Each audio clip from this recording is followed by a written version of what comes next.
a nossa pregação expositiva e Atos dos Apóstolos, capítulo 2, versículo 14, irmãos. Versículo 14.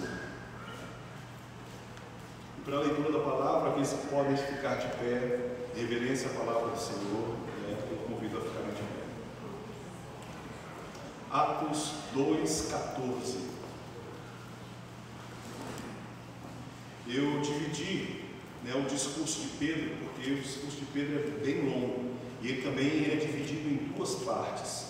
Eu dividi e hoje a gente vai trabalhar na primeira parte do discurso, da pregação de Pedro, naquele dia de Pentecostes, do Pentecostes. 14 diz assim: então levantou Pedro com os 11 e, erguendo a voz, advertiu-os nesses termos: varões judeus e todos habitantes de Jerusalém, tomai conhecimento disso e atentai nas minhas palavras. Estes homens não estão embriagados, como vindes pensando, sendo esta a terceira hora do dia. Mas o que ocorreu é o que foi dito por intermédio do profeta Joel. Oremos. Pai, em nome do teu Filho Jesus, neste momento nós oramos a Ti, pedindo ao Senhor, ao Espírito Santo, que ilumine a nossa mente, o nosso coração, a revelação da palavra do Senhor. Pai, eu me coloco à tua disposição, importando-me, meu Pai, que eu venha diminuir e o Senhor venha crescer. Que eu seja uma ferramenta, meu Deus, simples, porém de bom uso nas tuas mãos. Nos dê fáceis exemplos de conhecimento, de entendimento e aprofundamento da tua palavra. É a nossa oração em nome do teu Filho Jesus Cristo. Amém e amém, Jesus. Pode sentar, irmãos. Nós estamos vindo, e seguindo Atos dos Apóstolos, desde o primeiro versículo, e agora nós vimos no culto passado, foi a descida do Espírito Santo, a promessa ao qual o Pedro está falando aqui, que havia no livro de Joel, se cumprindo, aquilo ao qual o Senhor Jesus falou para os discípulos, para os apóstolos, a permanecerem em Jerusalém até que fossem revestidos de poder. E eles, de pronto, obedientes, assim eles foram. E então eles permaneceram em Jerusalém, eles estavam num cenáculo, num lugar, uma casa, e vimos que de repente, como é o resumo da pregação passada, de repente eles ouviram com um som de um vento impetuoso, línguas que ficavam sobre eles, e assim eles foram iniciados, capacitados pelo Espírito Santo. Amém? E aqui a gente viu que, até o que Lucas ele escreve aqui, esse de repente, e mostra, na sequência do texto, que eles estavam como? Sentados. Eles estavam sentados. Eles não estavam esperando naquele momento esse fato. Por quê? Porque eles são judeus, e como expliquei, os judeus, se eles estivessem orando, e assim aconteceu, eles estavam ali naquela casa de oração, mas naquele momento, se eles estivessem orando, eles não estariam sentados à mesa. Por quê? Porque o judeu, ele ora de duas formas: em pé, olhando para os céus, e a outra forma de joelhos. Então eles estavam sentados, de repente estavam comendo, de repente estavam ali conversando, e como Lucas escreve aqui, de repente. Isso mostra o quê? Soberania de Deus. Deus faz do jeito que Ele quer, na hora que Ele quer. Ele não é movido por nós. Nós que temos que ser movidos por Ele. Amém, irmãos? Totalmente dependentes dele. Então, eles ouvem aquele som, como de um vento impetuoso. Isso chama a atenção, não somente deles, mas daqueles que estavam fora. Por quê? Porque a gente vai ver que agrupou-se um grande número de pessoas. Então, não daria para colocar uma multidão, como é o final desse discurso de Pedro, e assim, muitos são batizados, 3.000 pessoas estarem dentro de uma casa. Mas, por quê? Um som. De onde está vindo isso? E assim eles foram, e ali eles presenciaram né, o que estava acontecendo. E aquela multidão ali reunida, aí que nós vemos aqui. Então, se levantou com os 11, se levantou Pedro com os 11 e, erguendo a voz, advertiu-os nesses termos: varões judeus e todos os habitantes de Jerusalém, tomai conhecimento disso e atentai às minhas palavras. Estes homens não estão embriagados, como vindes pensando, sendo essa a terceira hora do dia. O que aconteceu, depois do derramar do Espírito Santo ali? Aquelas pessoas, aquelas 120 pessoas que ali estavam aguardando, o que o Senhor falou que assim se cumpriria, eles começaram a falar em outras línguas. Eles foram capacitados pelo Espírito Santo para falar em línguas, ao qual, naquele momento, em Jerusalém, era o último dia do Pentecostes, é uma festa ao qual vinham judeus de toda a parte do mundo, e a gente viu a lista lá, tinha gente da Panfilha, Capadócia, da Frígia e muitos outros lugares, e aqueles homens, aquelas mulheres também, estavam falando em línguas ao qual aquele povo entendia, conhecia. Não era nada que não fosse entendido, mas era algo que era entendível, porque para trazer o que? Edificação, para trazer ensino. Então é muito claro, porque eles chegavam e falavam: nossa, eles são galileus, eles estão falando em nossos idiomas maternos. Por exemplo, de repente, é uma ilustração. Aí tinha um japonês lá, um judeu que estava morando no Japão, aí de repente veio o camarada lá, e ele sabia que aquele camarada não falava japonês, mas estava falando japonês. Entendeu? Porque não era algo que não era entendível, irmãos. Porque não haveria como provar que realmente foi Deus que fez aquilo. Porque, por exemplo, se de repente um daqueles lá começasse a eu falei: mas o que esse mano está fazendo? Mas é o poder de Deus. Isso não pode ser Deus. Qualquer um faz babá. Mas a partir do momento que aqueles homens que não sabiam aquele idioma começam a falar o idioma materno, o vernáculo daquelas pessoas, eu falo assim: realmente, esse camarada não foi no CCE, não foi no IAGES, não foi em nenhuma escola de idiomas, mas está falando o idioma ao qual eu entendo. Amém, irmãos? Amém? É a grande prova. Não tem como você comprovar, se fosse de outra forma, que seria o poder de Deus, que é a manifestação do Senhor, se não tem como uma pessoa entender aquilo e saber que realmente é Deus que está fazendo. Ok? E aí, muitos ali, que estavam ali, não todos, mas alguns, começaram a zombar. E até falar: estão embriagados, estão tudo bêbado. E aí quando Pedro se levanta, e aí eu quero corrigir, porque versículo 14: então levantando Pedro com os 11.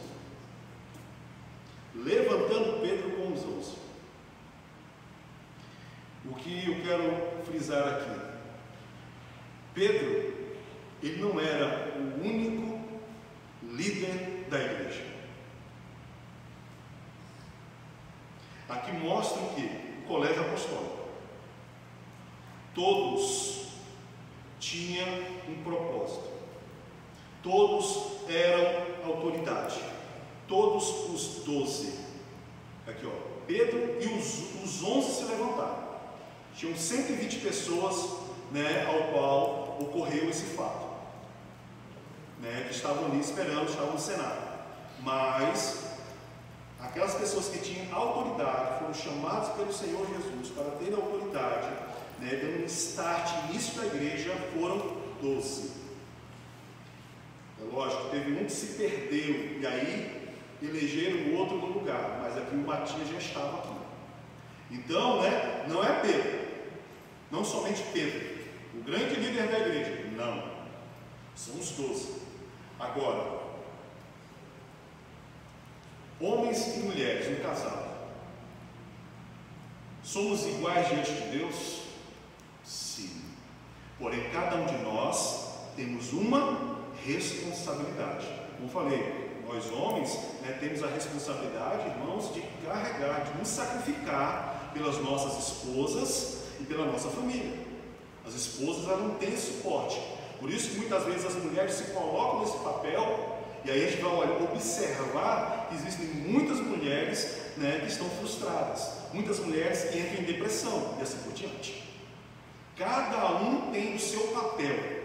Por exemplo, né, levantaram-se 12, porém Pedro tinha um papel de quê? De falar para aquelas pessoas presentes, de pregar para as pessoas presentes, porque ele foi capacitado pelo Espírito Santo para isso.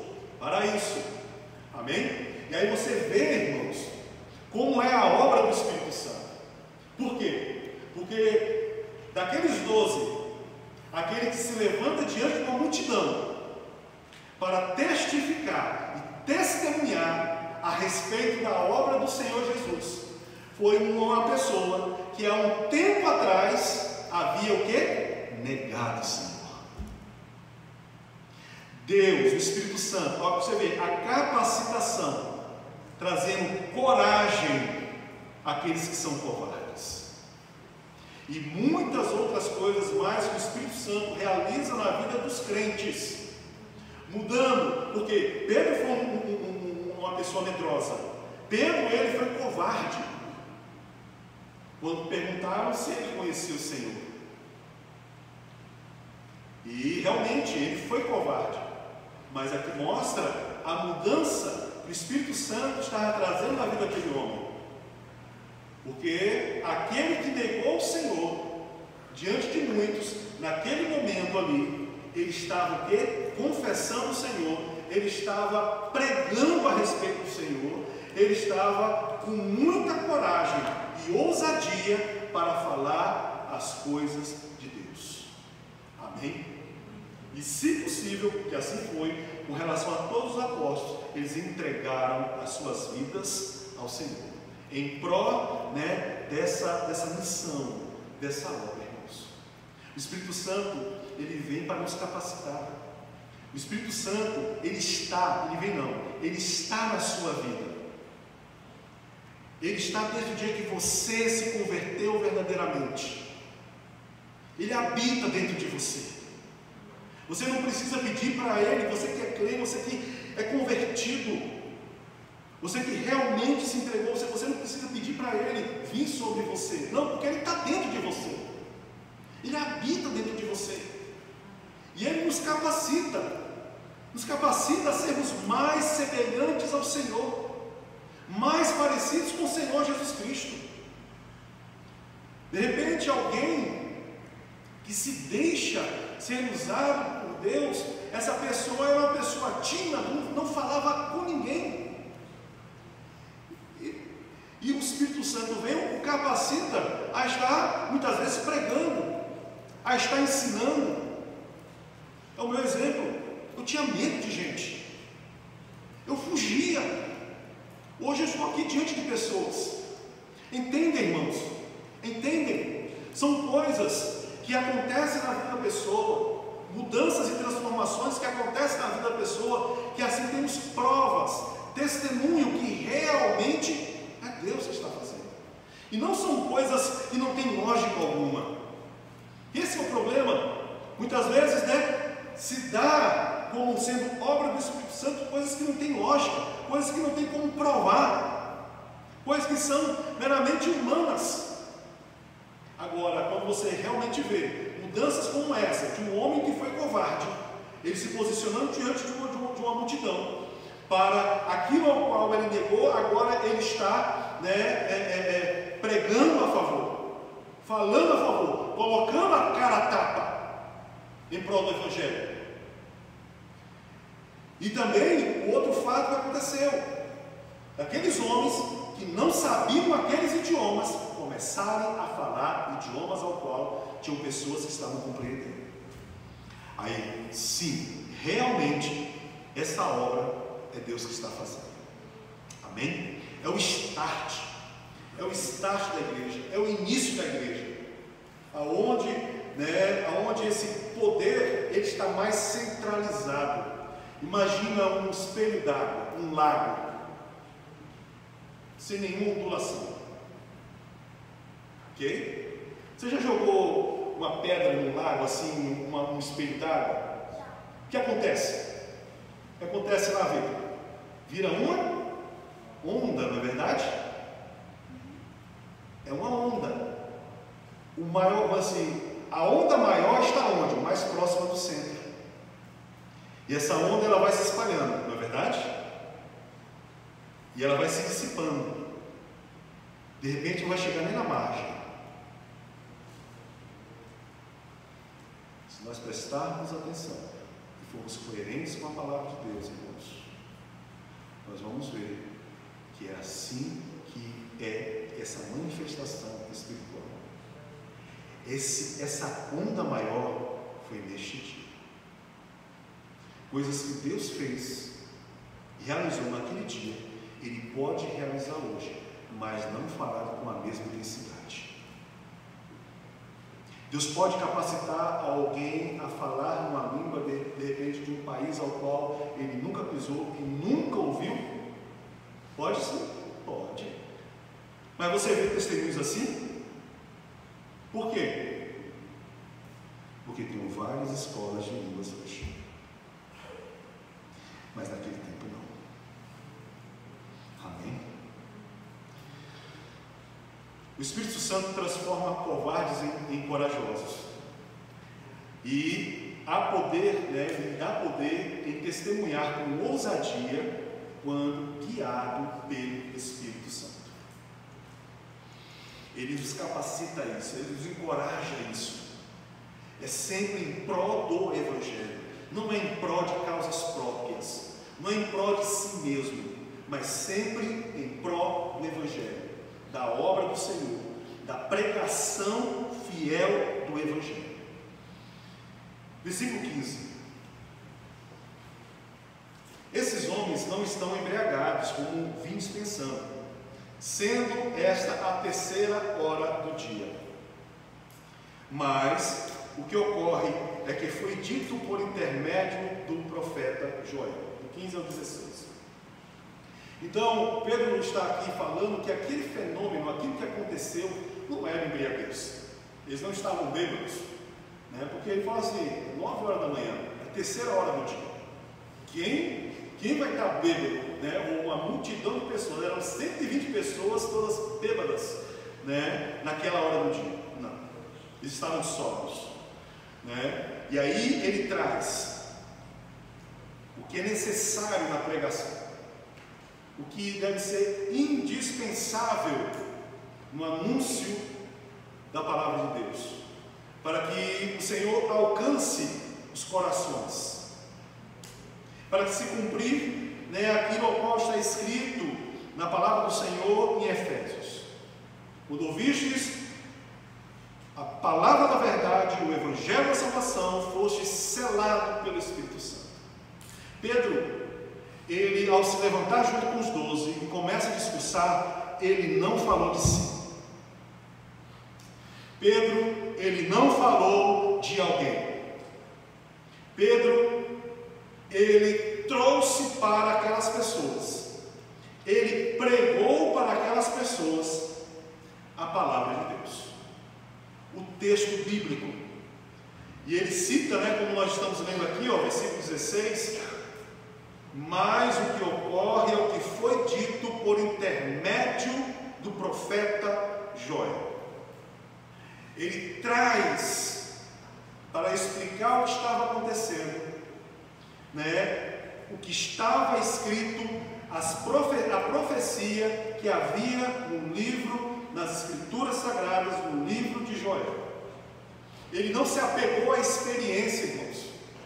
Fala assim, não, isso aí é Deus que está fazendo, está vendo? Não, ele não se apegou à experiência, né? Mas né, ele vai e traz o texto da palavra, ele traz a palavra de Deus. O que converte o coração de uma pessoa, ou o meio ao qual vai converter o coração da pessoa, né, é somente a palavra de Deus.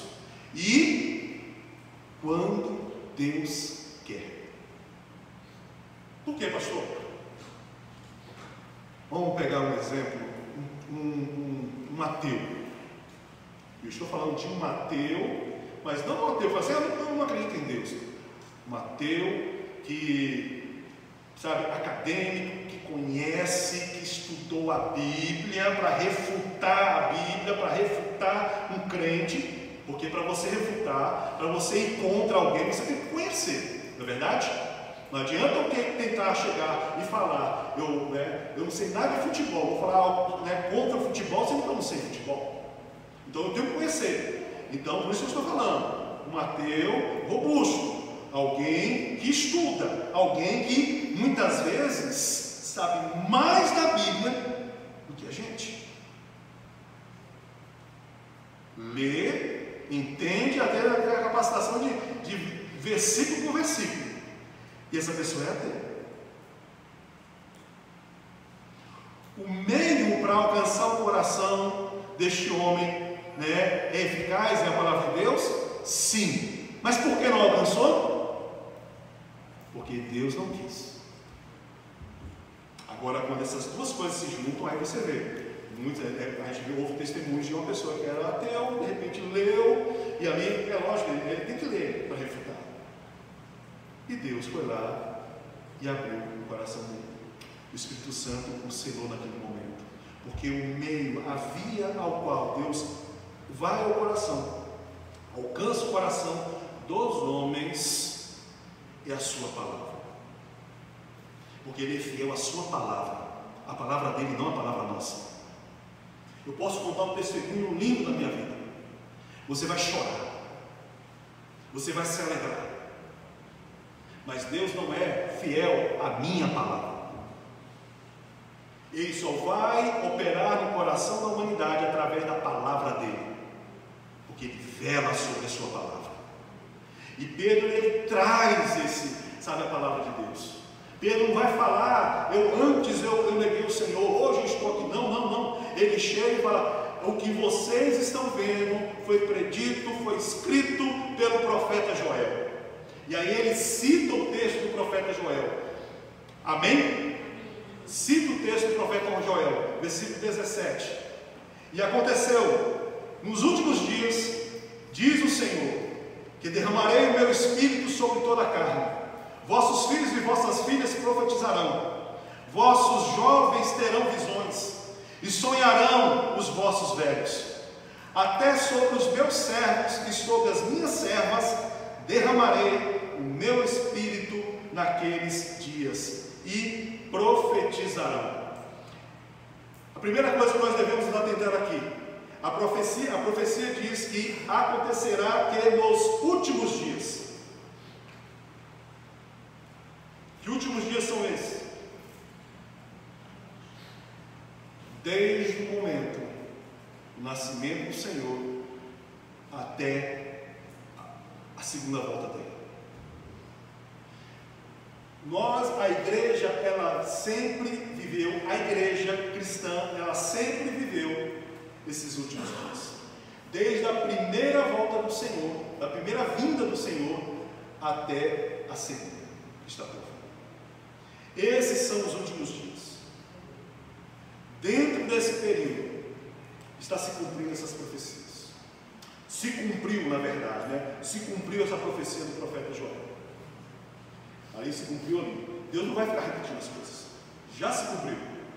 Não adianta, não vai acontecer a mesma coisa como aconteceu, ou já aconteceu novamente. Não. Deus não replica as coisas. O que era uma profecia, irmãos. Ela se cumpriu, não se cumpriu? Se cumpriu? E aí, vai ter que cumprir de novo? Não. Já se cumpriu, foi naquele dia, no último dia de Pentecostes. Lá em Jerusalém. Porque está dentro desses últimos dias. A primeira vinda e a segunda vinda do Senhor, ao qual nós estamos vivendo. Aonde o Espírito Santo, Joel está falando aqui, né, versículo, vamos lá, 17. E acontecerá nos últimos dias, diz o Senhor, que derramarei o meu Espírito sobre toda carne. Esse derramar, esse selar do Espírito Santo é sobre toda carne. É algo que é universal, né? Toda carne está significando universalidade, ou seja, homens, mulheres, jovens, né? O que mais nós temos aqui? Velhos, servos e servas. Melhor, servos e livres. Sobre toda a carne, independente de sexo, independente de idade, independente de posição social. É o que Joel está falando aqui, olha. Vamos lá? 17. Derramarei esse meu Espírito sobre toda a carne. Vossos filhos, então não é somente sobre os pais, mas também sobre os filhos. Vossos filhos, vossas filhas, vossos jovens e vossos velhos. Servos, todos que creem. Todos. Então não há, né, é somente sobre as mulheres, não, é sobre todos. É somente sobre os anciãos, não, também sobre os jovens. Esse derramar sobre toda a carne significa universalidade. O Espírito já não apenas, né, era derramado como era no Antigo Testamento, que os únicos que era o Espírito Santo, o Espírito de Deus vinha sobre, era sobre quem? Reis, profetas, sacerdotes. Reis, vamos colocar lideranças, porque nós temos os juízes. Então, lideranças, principalmente, né, juízes e reis, profetas e sacerdotes. O povo não tinha isso. Então, ele estava restrito, não é sobre isso. Mas a partir daquele dia, cumprindo-se a promessa do Senhor, nesses últimos dias, o Espírito de Deus, o Espírito Santo, viria sobre toda a carne. Não somente reis ou liderança, profetas, sacerdotes, mas todos, de forma universal. Homens, mulheres, jovens, velhos, servos e livres. Retorna a falar, o Espírito Santo, meu querido irmão, minha querida irmã, está dentro de você. No dia ao qual o Senhor iluminou seu coração, você se converteu aos caminhos do Senhor. Ele te selou para a glória de Deus. Amém? E aí eu faço aqui, né, para a nossa aplicação neste momento, essa pergunta eu já nos encorajei. Você recebeu o Espírito Santo? Né? Ele habita em todo aquele que crê. Essa seria a resposta. E aí eu usei, né, como base o texto de Efésios 1, segura aqui Atos dos Apóstolos, abra lá em Efésios 1, versículo 13. Efésios 1, 13.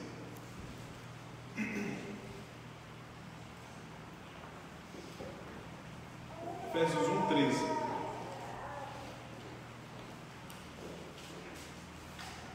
Porque a gente falar uma coisa, então tem que haver, né, entendimento, coerência bíblica, né?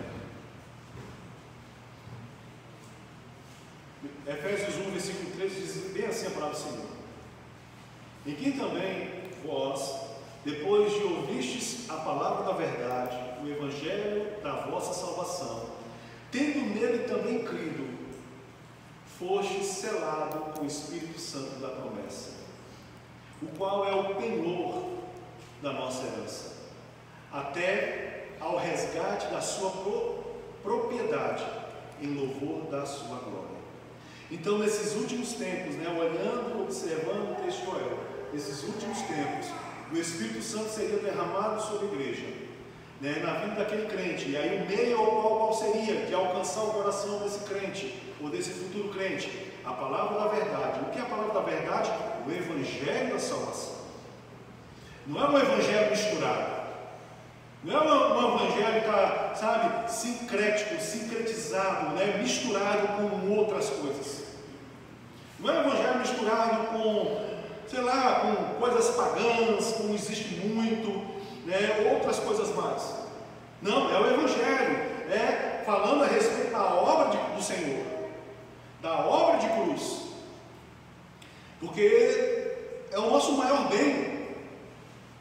Irmãos, nós somos salvos, nós estamos destinados, né, ao inferno. E louvado seja o nome do Senhor que nos alcançou, depois que nós ouvimos a palavra da verdade, o evangelho da salvação. E aí eu passo o que? Deus aplica a fé ao coração dessa pessoa, e essa pessoa passa o que? A crer. Por isso que, o exemplo que eu dei de Mateus, ele pode ler, ele conhece, sabe, para refutar, ele sabe a Bíblia, muitas vezes mais do que um crente, mas ele não crê. Por quê? Porque o meio, a via ao qual para alcançar o coração deste homem, ok, está certo, mas Deus não está querendo. Deus não quer. Deus assim não faz. Porque Deus aplica, né, essa fé ao coração do homem, né, tendo nele também crido, e aí vem, fostes o quê? Selados com o Espírito Santo. Propriedade de Deus. Uma propriedade que ninguém pode mexer. O diabo não tem autoridade sobre a vida de um crente. Por quê? Porque tem um selo. Tipo assim, propriedade do Senhor. Aquele que é de Deus, o maligno não toca. Aquele que é de Deus, o maligno não toca. Aquele que tem esse selo, essa propriedade. Aqui está falando sobre a iniciação, né, de um crente, né, na caminhada cristã. O batismo dele. E que muitas vezes se frustram em determinados lugares porque falam que para que haja, né, uma comprovação de determinado batismo, a pessoa ela tem que de repente falar uma língua qual nem entende. Espera aí. E aí muitos que são crentes piedosos estão ali, mas eles não agem daquela forma, se acham incapacitados. E aqueles que estão balbuciando uma coisa que nem se entende, estão se achando mais espirituais do que os outros.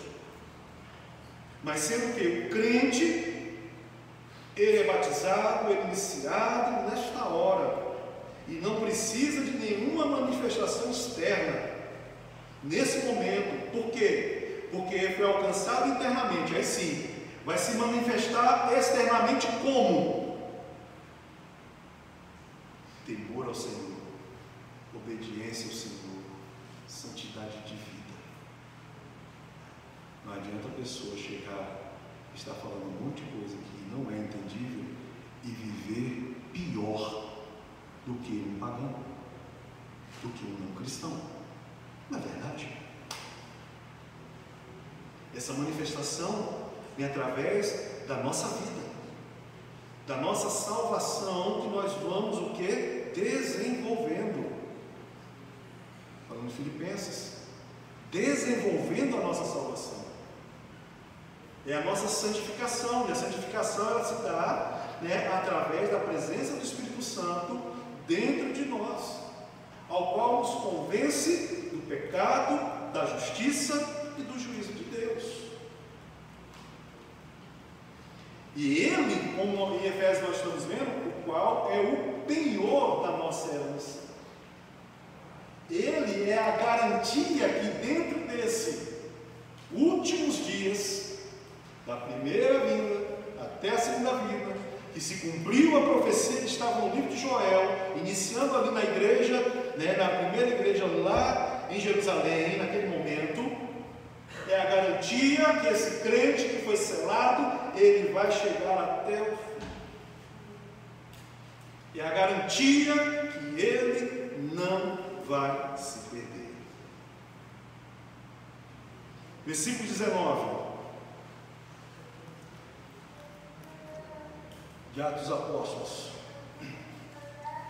mostrarei prodígios em cima do céu e sinais embaixo da terra: sangue, fogo, vapor de fumaça. O sol se converterá em trevas a lua em sangue, antes que venha o grande e glorioso dia do Senhor.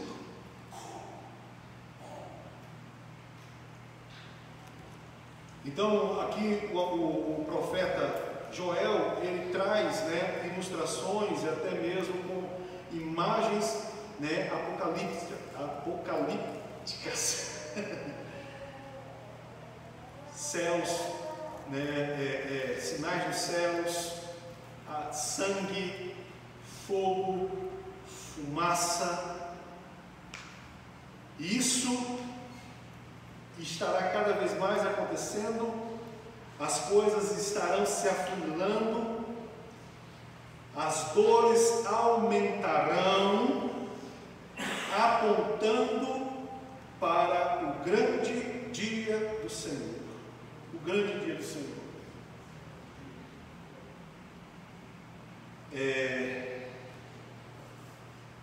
Eu creio que a igreja viverá esses momentos. Quando? Será que nossos filhos? Será que os nossos netos? Porque em nenhum momento aqui, até mesmo nessa profecia de Joel, você vê a igreja saindo. Mas está falando que nesses últimos dias, nesse período até o grande dia do Senhor, né, sinais acontecerão nos céus, sangue, né, como está aqui escrito, né, a lua de sangue, várias coisas acontecerão, mostrando que está chegando, está perto, está se aproximando, e é visível isso. Cada vez mais nós percebemos, nós estamos antenados na palavra do Senhor, observando a palavra do Senhor, nós vemos cada vez mais a humanidade, ela ficando pior, maldosa, homens, e aí você olha também para o meio religioso, né, se cumprindo aquilo que Paulo falou para Timóteo, que os últimos dias serão dias trabalhosos, homens amantes de si mesmo, enganando, sendo enganados. Isso sempre existiu, mas a coisa vai ficar cada vez mais grave, cada vez pior, cada vez pior. E com isso, né, sim, como já existe, vai se atenuar, vai crescer, né, a perseguição à igreja do Senhor. Mas tranquilize seu coração, o Senhor vai te cuidar, o Senhor vai cuidar da igreja dele, é a amada dele, é a noiva dele, é amada, né? O eco das palavras de Joel indica que antes do grandioso dia do Senhor haverá um juízo, haverá condições terríveis antes do dia do Senhor. Mas isso fará com que homens, as pessoas se de maneira alguma, se Deus não abrir o coração a essas determinadas pessoas, elas vão até odiar mais ainda. Indica, né, até mesmo nesse teor apocalíptico, né, escatológico, né, indica o quê? Algo muito urgente a ser feito. E indica também algo que é solene, né? Vamos ler novamente 19. Mostrarei prodígios em cima nos céus da terra, e sinais embaixo da terra, sangue, fogo, vapor, fumaça. O sol se converterá em trevas, a lua em sangue, antes que venha o grande dia do Senhor. Isso é para trazer temor, para trazer tremor, para fazer com que nós, a igreja, você, cada um de nós, venhamos observar isso de forma de caráter urgente e solene. Urgente por quê? Porque a gente está chegando próximo, irmãos. E a gente não pode ficar de braços cruzados. Está chegando próximo, mas é por causa de nós, não para alcançar os outros. Alcançar os outros. Não pense em si. O problema é que as pessoas pensam muito em si. Estou falando de crentes que pensam muito em si. Gente, é os outros. Eu faço uma pergunta: você é crente? Você foi alcançado pelo Espírito? A pessoa fala: sim. E o que você está fazendo para que o Evangelho chegue a outros? Você tem usado a sua rede social para quê? Para quê, irmão? Para quê, irmão?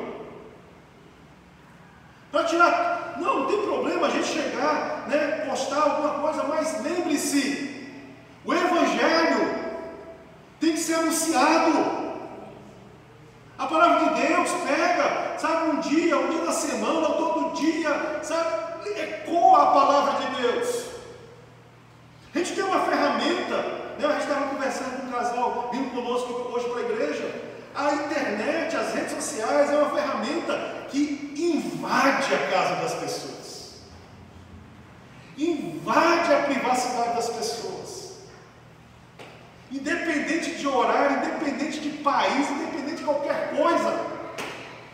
O caráter é urgente, urgente. Nos últimos dias, a coisa vai se agravar e não podemos ficar de braços cruzados. Lembre-se, nós temos uma ferramenta grande em nossas mãos. Você tem ferramentas, faça isso. Faça isso. Conversando com pessoas.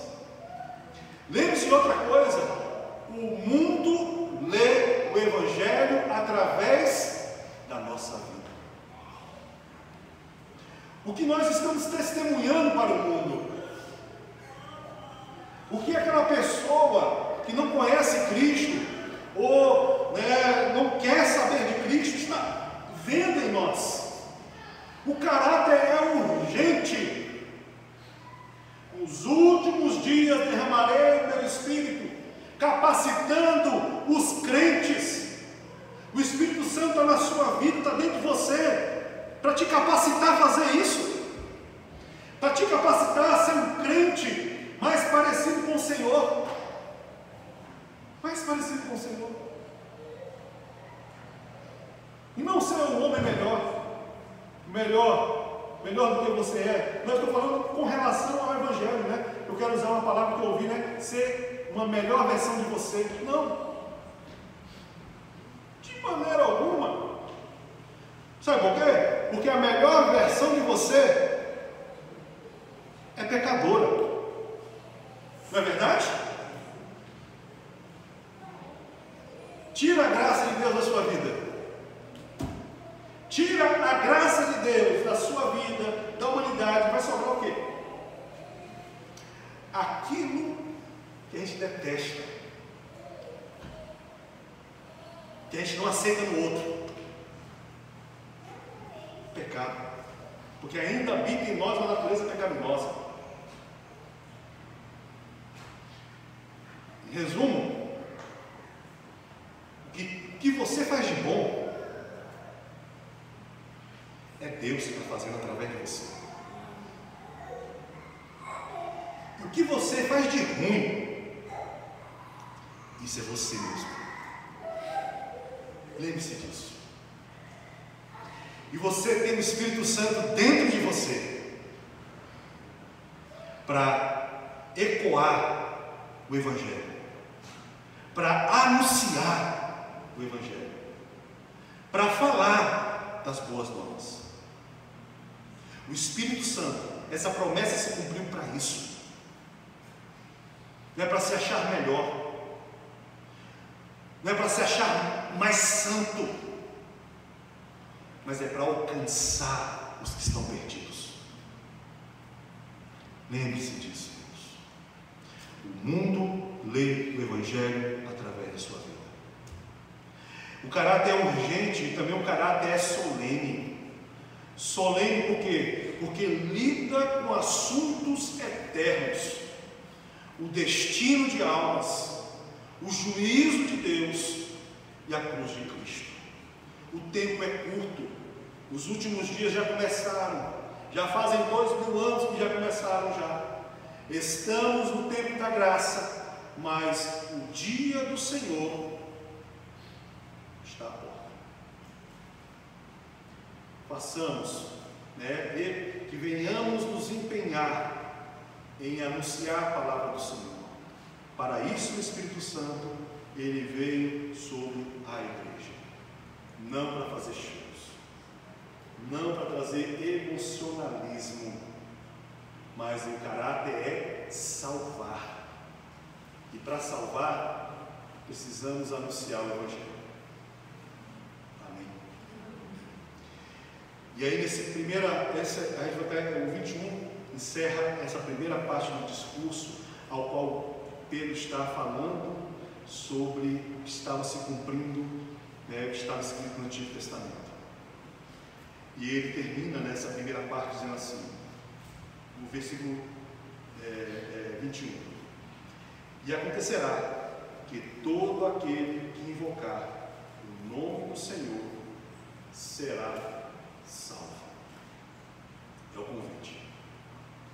E apresentado, como eu estava falando aqui agora, esse caos, esses problemas. Só que existe uma solução. Existe, quero que os irmãos entendam, né? A expressão que eu vou usar, uma luz no fim do túnel. Existe redenção. O Evangelho é redenção, irmãos. O Evangelho e o ser humano, ele deseja a redenção. O ser humano, sabe, de forma geral. Por quê? Porque isso ele herda desde o primeiro homem, desde os primeiros pais, né? Que eles viviam no Éden, tudo era perfeito, mas devido à desobediência, caiu. E desde lá, até mesmo com relação à promessa que Deus fez lá no Éden, da vinda daquele que seria o Redentor, o Salvador, a humanidade, né, toda a humanidade, ela deseja isso. Ela deseja isso.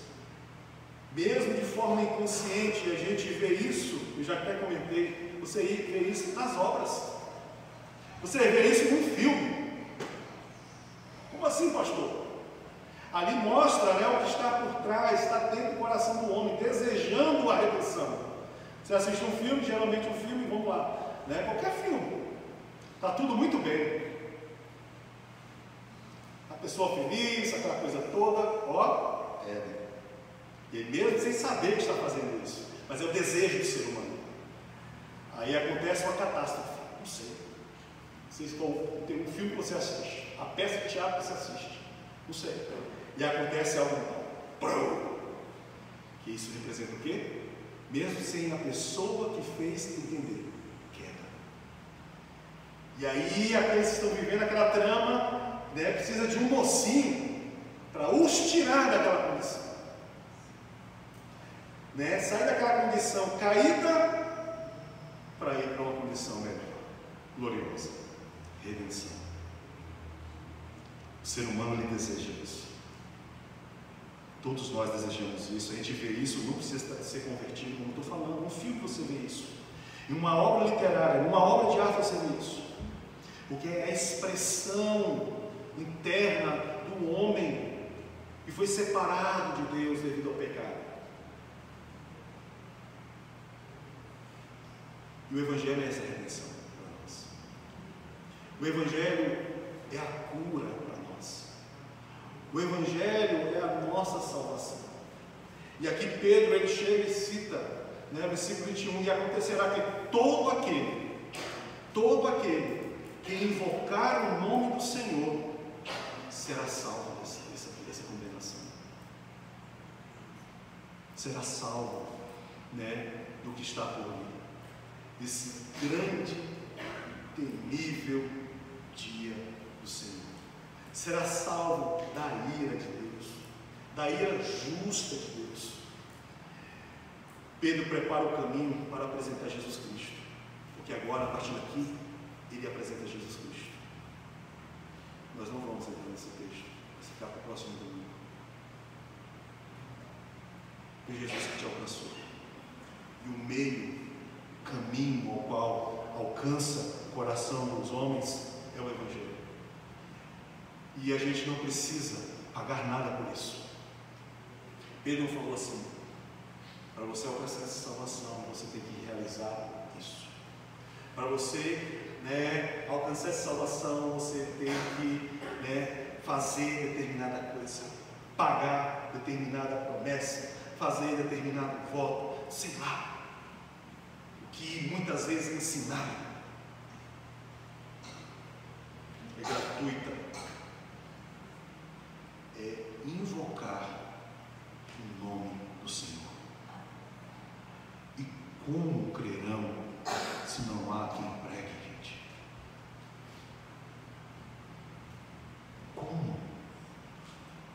vão crer? Como vão invocar o nome se não estão crendo, se não há quem pregue? E o Espírito Santo, ele veio com essa missão de nos capacitar a anunciar o Evangelho para todos. Cabe a nós proclamarmos, e proclamarmos de várias formas, falando, internet, hoje tem várias formas, e através da nossa vida. Proclame, fale, use a palavra. Esse é o ponto. Fale a palavra, o texto bíblico. O restante está nas mãos do Senhor. Amém, igreja? Vamos colocar aqui para ele, em Jesus Cristo.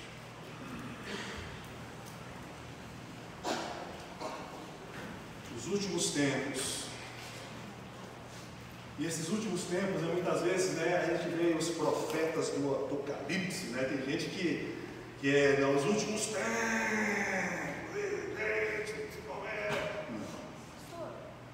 Isso.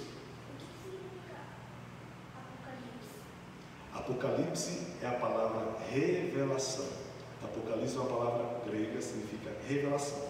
Foi revelado a João, um dos apóstolos, o que haveria de acontecer futuramente. Amém? Boa pergunta. Amém, irmãos? Então, aí os profetas do Apocalipse, que chama a atenção do Rakesh, trazendo temor. Não, gente. Os últimos tempos é para a gente, parar de olhar para nós mesmos e olhar para o outro, e perdoar o outro, e alcançar vidas, convidar pessoas para estarem se reunindo, como nós estamos nos reunindo agora, para chegar e conhecer o Evangelho, aprender o Evangelho. Irmãos, sabe para quê? Para nos capacitar a falar a verdade para os outros, gente. Porque se de repente a pessoa ela é somente uma esponja que só retém, e está vendo, o que importa é ela. Espera aí, ela não está cumprindo o papel dela. O ensino da palavra de Deus, irmãos, um dos pilares é fazer com que a igreja, fazer com que nós anunciemos essa palavra. O que nós aprendemos, desde Atos até agora? A gente viu que as línguas, elas não são coisas que não tem explicação. Tem uma lógica para comprovar e provar que realmente é Deus que realizou aquela obra. Porque se de repente alguém vem falar alguma coisa que nem entende, como Paulo fala, não está entendendo nada, está edificando o quê? E como alguém vai falar assim, é de Deus ou não é? Eu já ouvi muita gente assim, essa pessoa está falando dessa forma, mas não é de Deus, isso aí é coisa do diabo. Mas de onde tirou? Qual foi a escola? Aonde estão os parâmetros para entender isso? Porque eu tenho discernimento espiritual. Rapaz, isso é. E Deus vai deixar o povo dele confuso? Mas essa pessoa está falando que ele está falando coisa do diabo, sei lá, está se comportando, isso é uma língua satânica, não é entendível, como ninguém está entendendo nada, o que é que ele está dizendo que é falando uma língua de Deus também não é entendível, então, como sabe? Será que não está com inveja? Será que não está preocupado porque de repente essa pessoa ela tem um pouco mais de capacidade técnica para tomar o lugar dele? Tantas vertentes, tantas variáveis nós vamos ter nisso aí. Então Deus não é Deus de confusão. Ele vai provar o poder dele.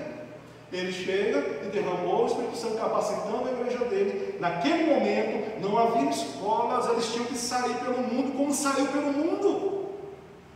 E também aqueles que entenderam o Evangelho naquele momento que foi pregado, se converteram ao cristianismo, saíram dali porque eles não eram habitantes ali de Jerusalém, retornaram aos seus países ao qual eram de origem. E a gente pode ver, por exemplo, a igreja de Roma, como iniciou a igreja de Roma. Possivelmente foram pessoas que estavam naquele dia de Pentecostes, porque não foi Paulo que plantou a igreja de Roma. Não se fala que foi, possivelmente foi alguém.